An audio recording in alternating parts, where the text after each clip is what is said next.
Let's take a look at what is happening in the markets, and we start off with the JSE. It's been a pretty volatile trading this week, and we do have the JSE back in a green territory. Of course, news that markets were digesting overnight is the US CPI print that cooled.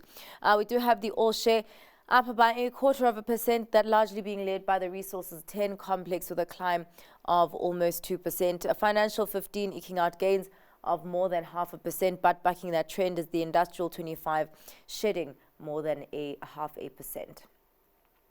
Let's take a look at what is happening in the US markets and those extending the losses that we had seen throughout the week. So quite a lot of pressure that is on those markets.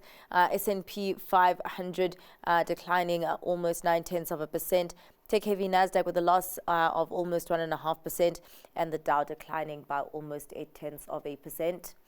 Let's take a look at the markets across the Atlantic, and those markets are digesting more threats from Trump on tariffs. We did have the alcohol counters there feeling pressure in their stocks today as Trump has threatened to impose 200% tariffs on alcohol companies in Europe in response to tariffs that have been imposed by the EU.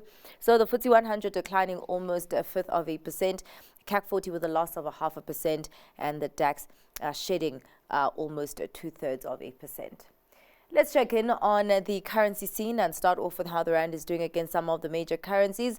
The rand remaining flat against the US dollar at 18 rand 31, against the pound at 23 rand 70, and against the euro at 19 rand 88. Let's take a look at how the other currency pairs are doing, starting off with the euro dollar at 1.08, pound dollar at 1.29, and the yen just below 148 against the US dollar.